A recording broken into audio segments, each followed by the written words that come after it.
Hi, in this video essay I'm going to be talking about Swedish director and a Danish film movement and comparing their unique styles. Firstly, we have Ingmar Bergman, who has directed 48 feature-length films and is known for his bleak depiction of loneliness, vulnerability and torment. These problems link back to his childhood where he was abused by his father, Eric Bergman. He talks about how these challenges has influenced his work and therefore creating a thrilling story with characters the viewer can relate to. The film persona focuses on two characters, Elizabeth Vogler, an actress refusing to speak, and Alma, a nurse looking after her. Throughout the film, these women seem to have very different personas, but they become more similar as the film goes on. Bergman does this by keeping the actresses' faces close together, like in this shot. The opening and closing shots of this film show a montage of various images along with a young boy, who is seen touching the screen. I get the feeling that Bergman is trying to tell us that the boy represents him trying to figure out the female persona. Bergman uses a lot of close-ups in his films and has different ways of enhancing the actors' emotions.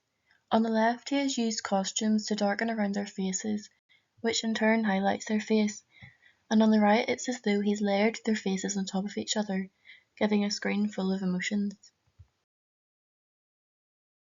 Here are a few examples of his films. Dogme95 is a Danish filmmaking movement founded by directors Lars von Trier and Thomas Vinterberg in 1995. This movement contained 10 rules the filmmaker must follow to receive a certificate. These rules were an attempt to bring back power for directors as opposed to the studio. The film Festen deals with problems such as suicide and rape within a family. There is a constant uncomfortable feeling, and this is enhanced by some shots being filmed like CCTV footage.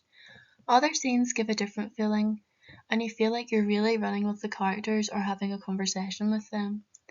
The directors of this also got creative with lighting, and in every shot with Christian and his father, they were put in a dimly lit room. This indicates the dark secrets between them. Italian for Beginners feels very different from other Dogme95 films. It's romantic comedy and every scene feels genuine and the characters feel like real people. This movement allowed filmmakers to push their creativity to the limit as they were so restricted with special effects, lighting and even the storyline. These are some more examples of Dogme95 films.